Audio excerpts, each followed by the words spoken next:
नमस्कार दोस्तों, मैं हूं अनुपम केसिंग और आप देख रहे हैं टीएफआई यानी थिंक फॉर इंडिया। आज हम बात करेंगे बिहार की, क्योंकि बिहार के दरभंगा में कुछ ऐसी घटना हुई है। कोई नई घटना नहीं है, ये ट्रेंड जो ऐसा कुछ नहीं है जो बिहार के बाकी हिस्सों में नहीं होता है वो हो गया है दरभंगा में, ऐसा भी कुछ नहीं है। जो बिहार के भारत के पूरे अलग अलग हिस्सों में हर पर्व त्योहार पर हम देखते हैं, रामनवमी पर, दुर्गा पूजा पर, यहाँ तक कि छठ पर्व पर भी बिहार में अक्सर इस तरह के हमले होते हैं और हिंदू त्योहारों को, शोभा यात्राओं को निशाना बनाया जाता है। पिछले साल हमने नलहर में देखा, उससे पहले हमने मेवात में देखा, हरियाणा के। तो बिहार के दरभंगा में बाजितपुर एक जगह है, वहीं पे विवाह पंचमी, जो भगवान श्री राम और माता सीता की शादी की एक वो मनाते हैं, और वो उस त्योहार के शोभा यात्रा पर हमला किया गया। तो इस विषय पर बात करने के लिए हमारे साथ राजेश झा जी हैं। दरभंगा इम्पल्स कोटा कोचिंग के संस्थापक हैं और राष्ट्रीय स्वयंसेवक संघ से भी जुड़े हुए हैं। तो इनसे हम बात करके, सबसे पहले तो हम, राजेश जी आपका स्वागत है टीएफआई पर। और बहुत बहुत धन्यवाद तुम जी। जी, सबसे पहले तो आपसे मैं यही जानना चाहूंगा कि इस पूरी घटना के पीछे आखिर कौन सी मानसिकता काम कर रही है। इस तरह की घटना जो दरभंगा में, जहां कहा जाता है कि इंडियन मुजाहिदीन का भी के स्लीपर सेल का भी ये गढ़ बनता जा रहा है। तो इस घटना को आप किस परिप्रेक्ष्य में देखते हैं? सबसे पहले तो आप चूंकि वो स्थानीय हैं वहां के, तो आपसे ये जानना चाहेंगे। देखिए, आपने जो प्रश्न किया है उसका उत्तर भी मुझे लगता है उसके उत्तर की शुरुआत भी आपने ही कर दी है। जी जी। ये जो पूरा का पूरा जो उत्तर बिहार जिसको हम लोग कहते हैं, जो मिथिला का क्षेत्र है, जी यहाँ लगातार, अगर आप थोड़ा पीछे, अगर इस प्रश्न का उत्तर ढूंढने के लिए हम लोग 2024 से थोड़ा पीछे चले जाएं, जी तो स्वतंत्रता प्राप्ति के बाद से ही कांग्रेस की सरकारों के द्वारा लगातार जो सीमावर्ती बिहार का जो ये मिथिला क्षेत्र है, इसकी जो सीमा बांग्लादेश से मिलती है, वेस्ट बंगाल पश्चिम बंगाल से मिलती है, उस क्षेत्र में लगातार कांग्रेसी सरकारों द्वारा रोहिंग्या मुसलमानों को, बांग्लादेश के अवैध जो इन्फिल्ट्रेटर्स हैं उनको बसाया गया। उनके लिए जरूरी सरकारी कागजात बनाए गए और उनको एक वोट बैंक की तरह वहां पर डेवलप किया गया कांग्रेस की सरकारों के द्वारा। और जी। इसका प्रमाण ये है कि आप 1961 की जनसंख्या जब किशनगंज की देखेंगे तो वहां पर 84% हिंदू हैं। और आप अच्छा। 2011, हाँ, और 2011 की जनसंख्या के जो रिकॉर्ड को अगर आप चेक करेंगे तो आप देखेंगे कि वहां पर अब हिंदुओं की संख्या केवल 14% रह गई है। तो आखिर यह जो डेक्लाइन है और इसके बरक्स जो मुस्लिम जनसंख्या है उसका जो इन्फ्लेशन है वो जो बढ़ रहा है, ये सारी की सारी चीजें चीजें शुरू हुई कांग्रेसी सरकार के समय में। और किशनगंज की डेमोग्राफी बदल गई, कटिहार, अररिया, इन सब पूरे बेल्ट का, पूर्णिया का डेमोग्राफी बदल चुका है। और अब धीरे धीरे धीरे वो यहाँ रुकने वाले नहीं है। शर्जिल इमाम ने जिस चिकन नेक वर्ड का उपयोग किया था, जी सिलीगुड़ी नेक जिसको आप जी, कहते नॉर्थ हैं, ईस्ट को आप काटने के लिए शेष भारत से। जी आपको यह जानकारी होगी कि उस सिलीगुड़ी नेक की शुरुआत किशनगंज के जस्ट बाद, किशनगंज को जब आप क्रॉस करेंगे तो एक जी बाजार आता है जिसका नाम है इस्लामपुर। जी। उसी इस्लामपुर से सिलीगुड़ी नेक की, उस चिकन नेक की शुरुआत होती है। मेरे कहने का तात्पर्य यह है कि आप जो प्रश्न आपने मेरे से पूछा, आपने उसमें सिमी की चर्चा की।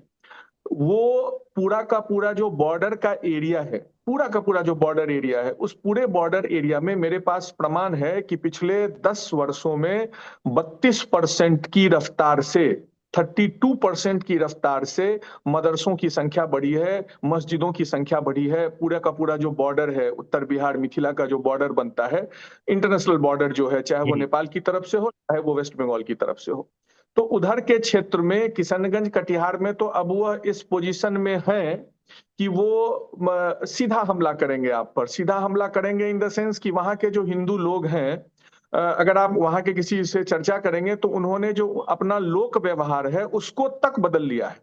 उनका जो हाँ, पहनावा ओढ़ावा है हिंदुओं का, वो बदल चुका है।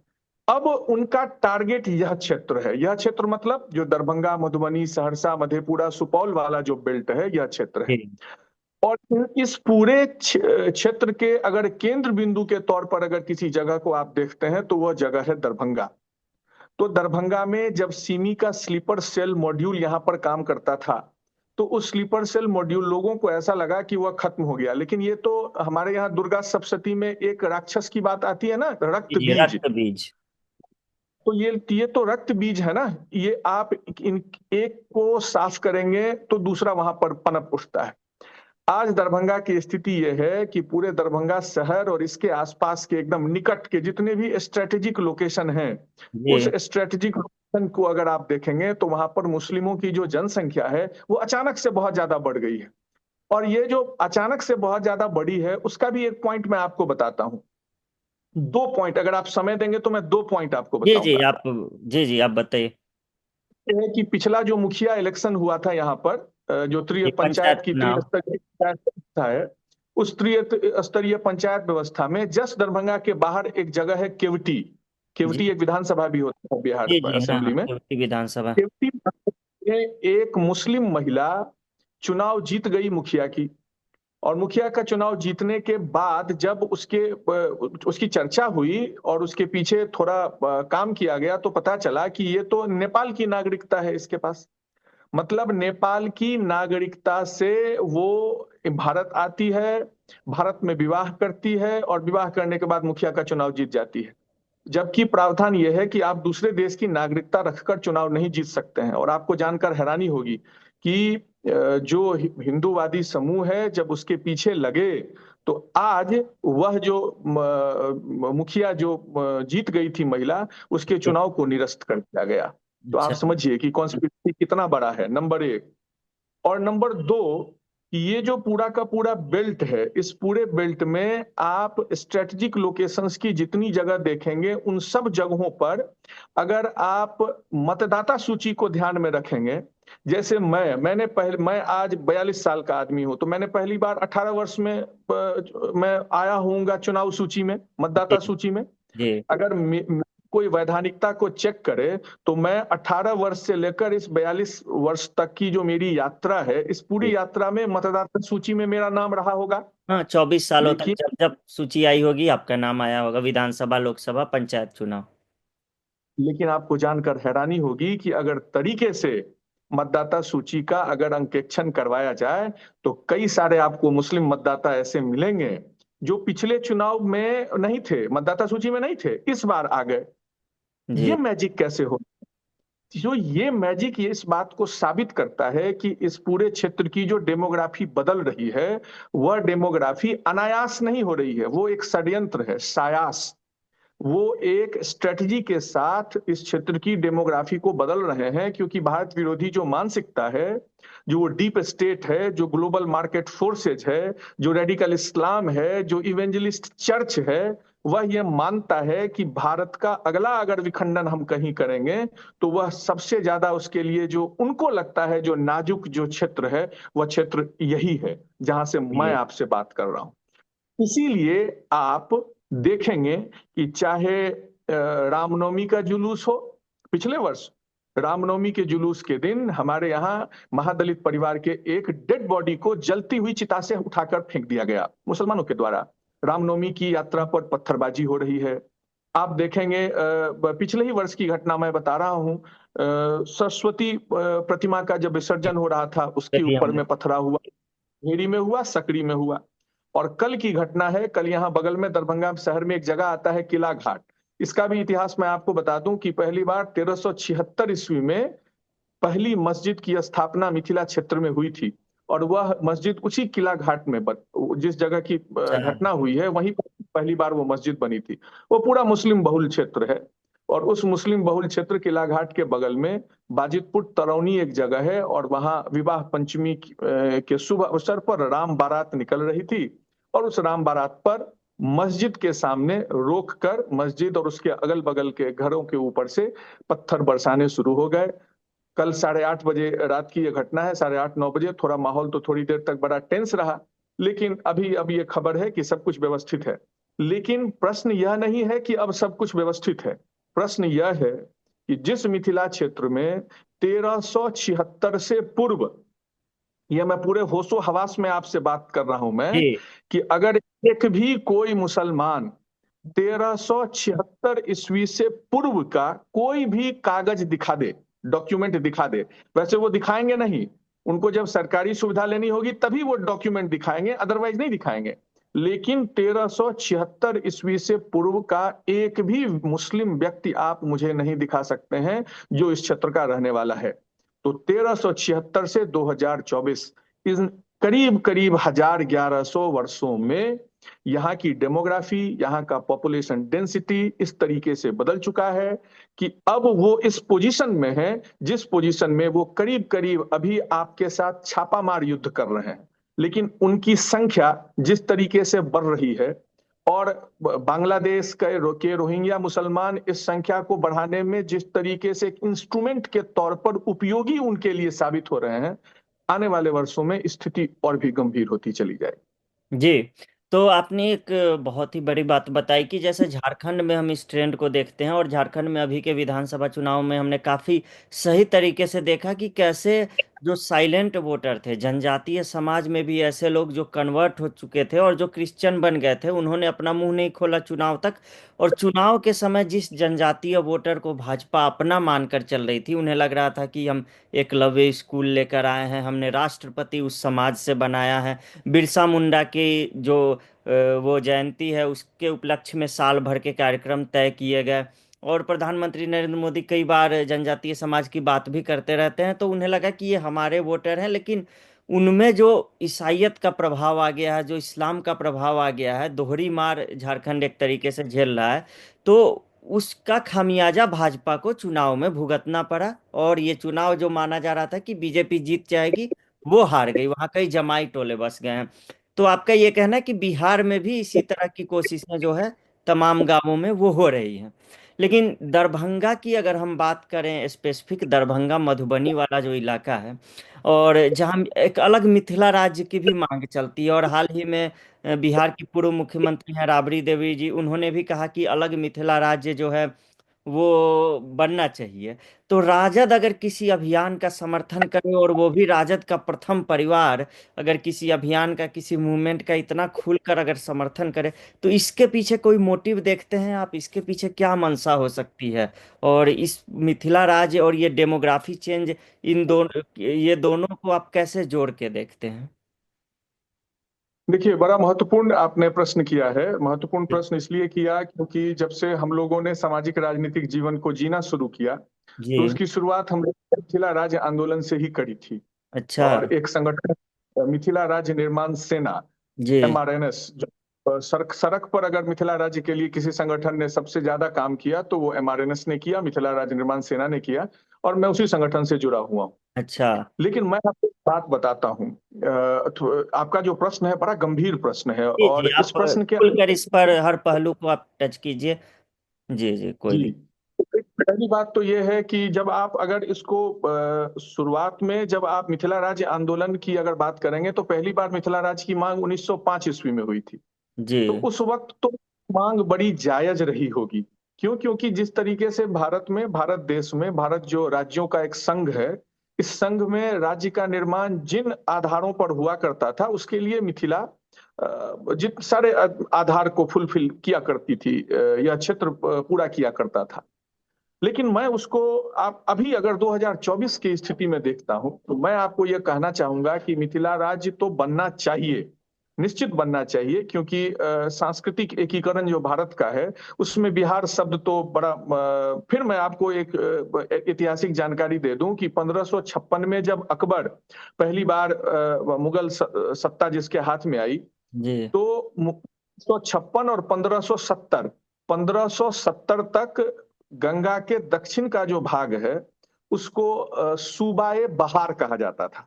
अच्छा। मतलब वो क्षेत्र था सूबाए बहार।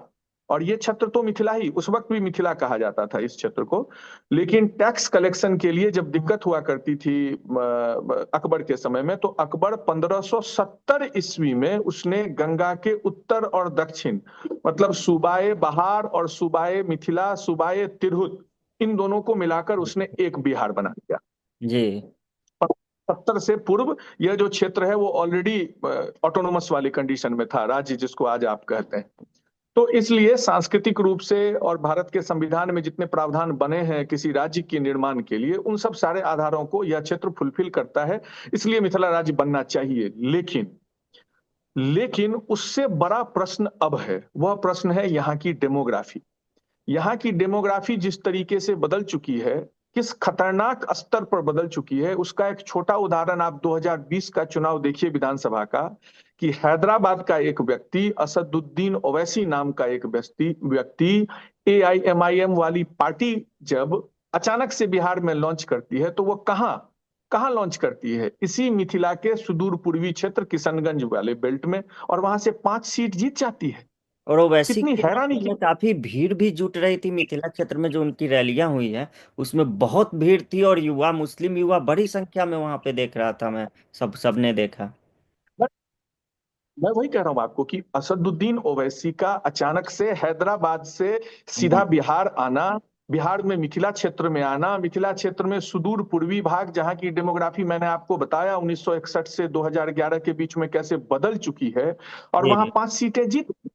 ये कोई साधारण घटना नहीं है, ये बहुत आप इससे इस बात का अंदाजा लगा सकते हैं कि वो जो बेल्ट है वहां पर मुस्लिम जनसंख्या किस तरीके से बढ़ चुकी है।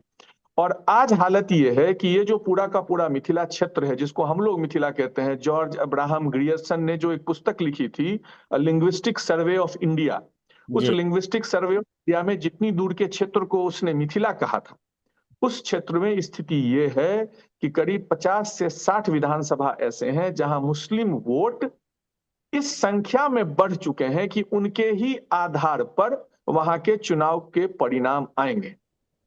जी। नंबर दो, पहली बात जो ऐतिहासिकता कही राज्य आंदोलन की, दूसरी अभी की डेमोग्राफी। स्थिति बताया, जी। अभी डेमोग्राफी। और अब मैं तीसरी बात आपको बता रहा हूं जो आप मुझे बता रहे हैं आरजेडी वाला।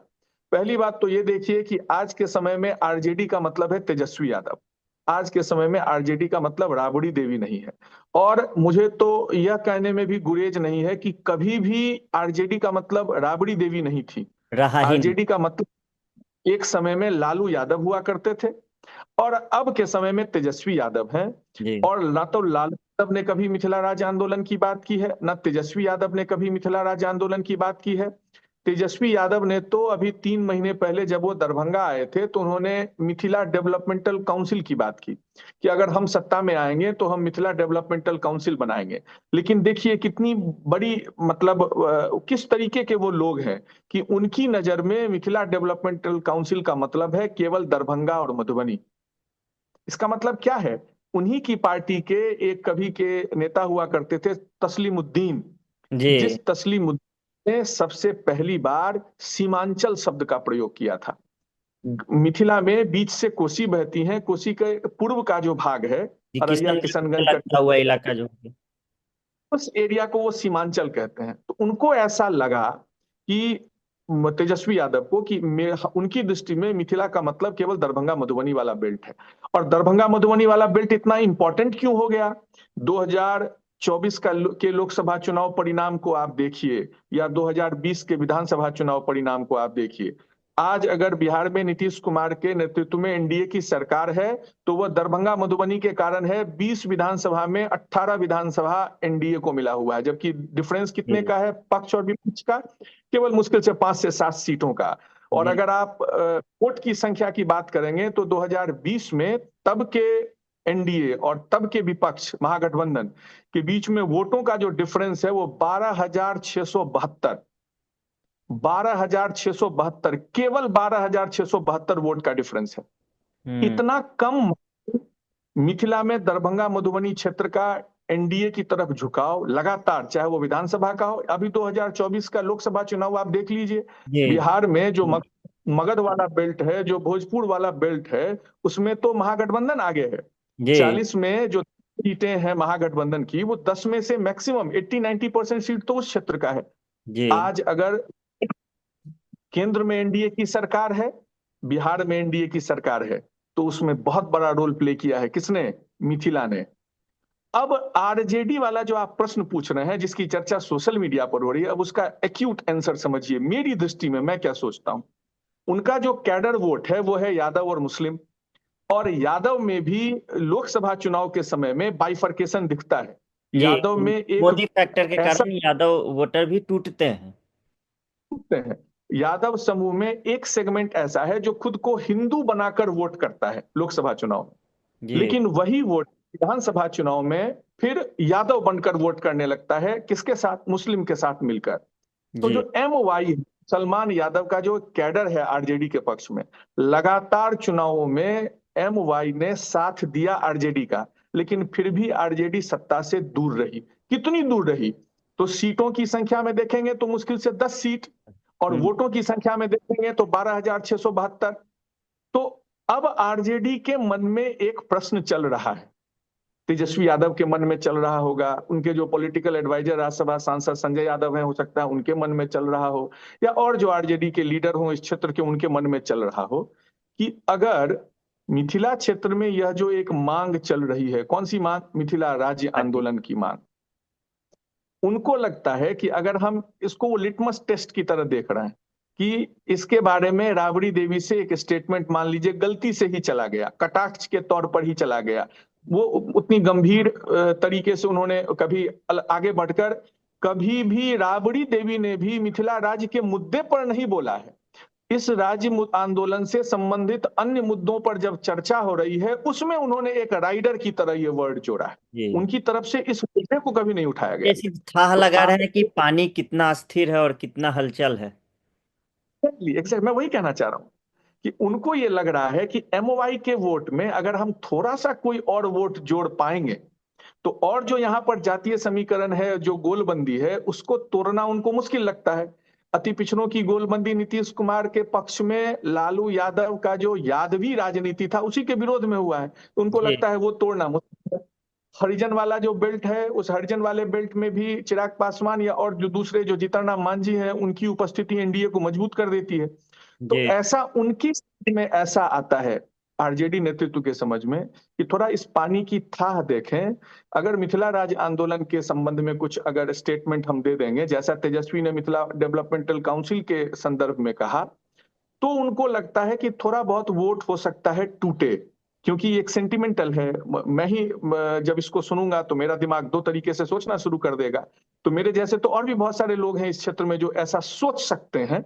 जी और तो कई लोग ऐसे उन हैं जो बहुत ज्यादा जागरूक नहीं है उस तरीके से, तो वो उस लेवल पे भी नहीं सोच पाते हैं कि आम आदमी की तरह सोचते हैं। जी आम आदमी की तरह सोचेंगे तो उनको लगता है कि एम वाई तो है ही, और थोड़ा अगर मिथिला राज्य आंदोलन के नाम पर थोड़ा सा वोट चंक एक टूट कर अगर हमारे साथ आए, तो 2025 में उनको ऐसा लगता है कि उनके लिए एक संभावना बन रही है। मुसलमान वोट इस क्षेत्र में बढ़ ही गया है, डेमोग्राफी बदल चुकी है, वो उनके कैडर वोट हैं। मुसलमान को तो केवल वोट करने का एक ही रूल है, मुसलमान का, जो भाजपा को हराए उसको वोट दो। जब जी उनको लगा कि भाजपा को हराने वाला ओवैसी है तो ओवैसी को वोट दिया। 2025 में उनको लगेगा फिर से कि ओवैसी की सरकार तो बनेगी नहीं, तो वोट किसको देना चाहिए? तो वोट देना चाहिए आरजेडी को। तो मुसलमान और यादव मिलकर आरजेडी को वोट करेंगे, और मिथिला राज आंदोलन के नाम पर अगर कहीं गलती से ऐसा हुआ कि इस क्षेत्र के कुछ लोगों ने वोट उधर की तरफ शिफ्ट कर दिया, तो फिर हो सकता है परिणाम कुछ ऐसा हो जो प्रीतिकर तो नहीं ही कहा जा सकता। जी तो इस तरह की घटनाएं जो बिहार में होती हैं, जो अभी दरभंगा में हुई हैं, तो इसमें बिहार पुलिस का रवैया भी जो है वो भी थोड़ा सवालों के घेरे में रहता है। जैसे बेगूसराय में अगर आप देख लीजिए, तो बेगूसराय में क्या होता है कि वहाँ आपने देखा कि वो गोली चलाते हुए कुछ लोग जो है बाइक पे बैठ के और कई किलोमीटर तक चले गए, रास्ते में लोगों को शूट करते हुए चले गए, और उनको कई दिनों तक ये लोग खोज ही नहीं पाए।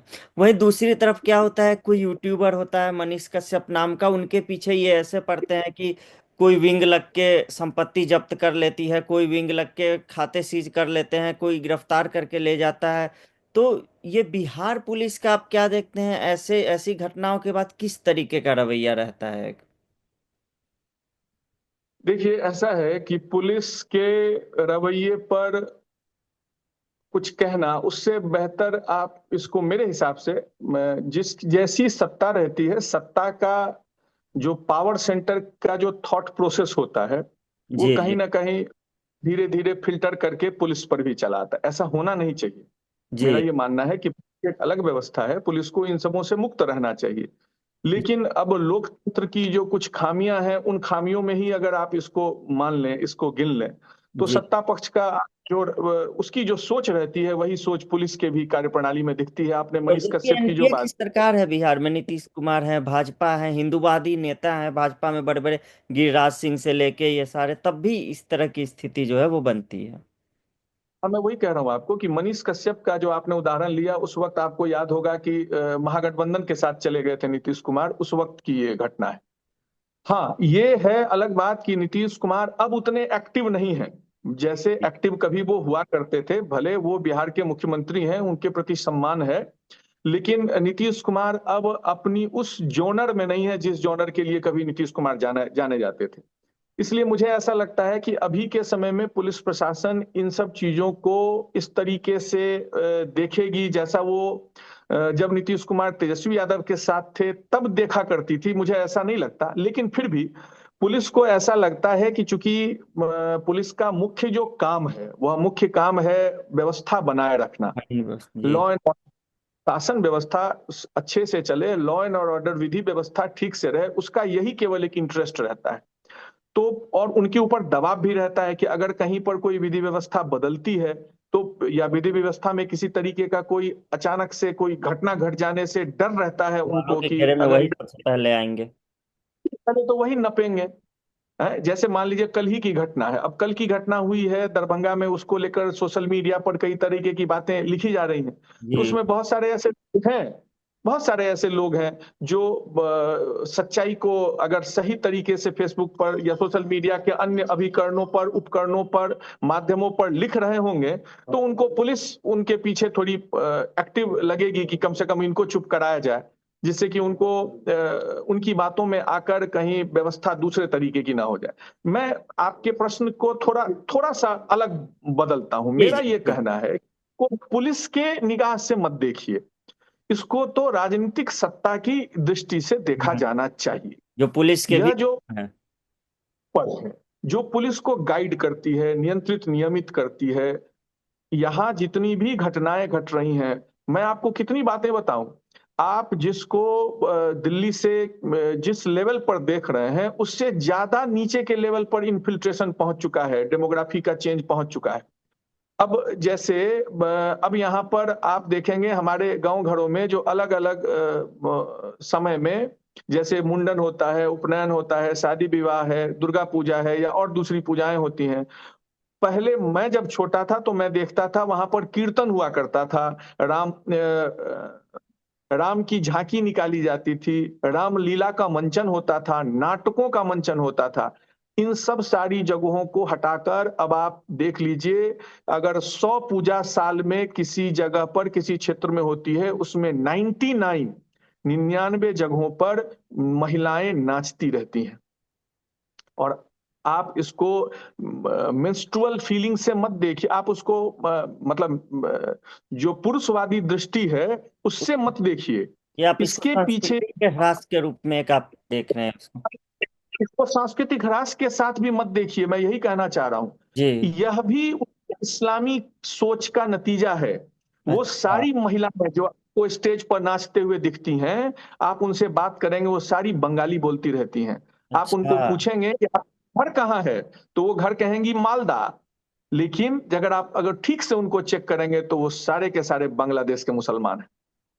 वो महिलाएं 5 की संख्या, 10 की संख्या में आती हैं किसी क्षेत्र में, नाच गान प्रोग्राम के बाद उसमें से कुछ निकलकर चली जाती हैं, कुछ वहीं रह जाती हैं, और वहां रहकर फिर वो एक बेस बनाती हैं। वह बेस किसके लिए बनाती हैं? वह बेस बनाती हैं और दूसरे जो अवैध बांग्लादेशी आएंगे उनके लिए। आज मिथिला क्षेत्र में आप नया घर बनाने जाएंगे तो आपका जो राज मिस्त्री होगा वो बंगाली बोलता हुआ आदमी होगा। आपके कलम बाग बगीचे में आम का फल जब आएगा, उन बाग बगीचों को खरीदने के लिए जो व्यक्ति आएगा वो बंगाली बोल रहा होगा, बांग्लादेशी होगा। रात के समय में शहरों में ठेले पर जो सब्जियां बेच रहे होंगे उनसे जब आप बात करेंगे, फल फूल बेच रहे होंगे उनसे बात करेंगे, वो बंगाली बोलते हुए बांग्लादेशी होंगे। जिस स्तर पर हम आप देख रहे हैं चीजों को, वो उससे और ज्यादा नीचे जा चुका है। तो जी। पुलिस की जो पुलिस का जो व्यवहार है उसको, उस पर प्रश्न खड़ा करने से बेहतर है कि जो बिहार की राजनीतिक सत्ता है, केंद्र की जो राजनीतिक सत्ता है, उसको हम प्रश्न के कटघरे में लाएं, उनकी दृष्टि में यह बात होनी चाहिए कि सीमावर्ती क्षेत्र है, राजनीतिक रूप से इतना ज्यादा सेंसिटिव जो बेल्ट है, उस बेल्ट में जिस तरीके से मुसलमान की संख्या बढ़ रही है, वो भी कौन से मुसलमान, तो जो अवैध इन्फिल्ट्रेटर जो बांग्लादेश से आ रहे रोहिंग्या मुसलमान हैं, जिनकी प्रवृत्ति ही लड़ने की है, झगड़ने की है, लूटपाट मचाने की है। आज बांग्लादेश में क्या हो रहा है? आज अभी बांग्लादेश की हम देख स्थिति। रहे थे, आज रात को ही एक मंदिर में आग लगा दिया गया है। और अभी क्या आज क्या हुआ है कि वो लोग घुस गए हैं, जो बीएसएफ, जो बांग्लादेश के लोग हैं, वो लोग भारतीय सीमा में घुस के और कहने लगे हैं कि ये मंदिर में पूजा करना हराम है, और मनसा माता मंदिर में वो रोकने की कोशिश की गई है, फिर बीएसएफ ने उनको भगाया है। तो इस तरह हद पार कर रहे हैं वो लोग। तो अब और ये कितनी दूर है जहां से मैं आपसे बात कर रहा हूं, वहां से ये जो सीमा है, जिस सीमा की घटना की आप बात कर रहे हैं, वो यहां से केवल 200 किलोमीटर दूर है। केवल 200 किलोमीटर दूर। तो इस ये जो 200 किलोमीटर का बेल्ट है, उस बेल्ट की जो रणनीति होनी चाहिए राजनीतिक सत्ता केंद्र के द्वारा, वह व्यवहार में नहीं दिखता है। इसीलिए सवाल उन पर खड़ा होना चाहिए, पुलिस इसमें क्या करेगी? वो तो एक बहुत छोटा मोहरा है इस खेल में। तो आज हमने दरभंगा की जो घटना हुई है, जो उसे मतलब विभिन्न, उसके विभिन्न पहलुओं को राजेश झा जी ने वो खंगालने की कोशिश की है। और आगे भी हम इनके साथ जुड़ते रहेंगे। और भी बिहार चुनाव भी अब आने वाला है अगले साल, तो बहुत से मुद्दों पर। राजेश जी, आपका बहुत बहुत धन्यवाद टीएफआई पर आने के लिए। और आप, देखते रहिए आप टीएफआई यानी थिंक फॉर इंडिया। अब अगले वीडियो में मिलेंगे फिर किसी नए विषय पर। नमस्कार।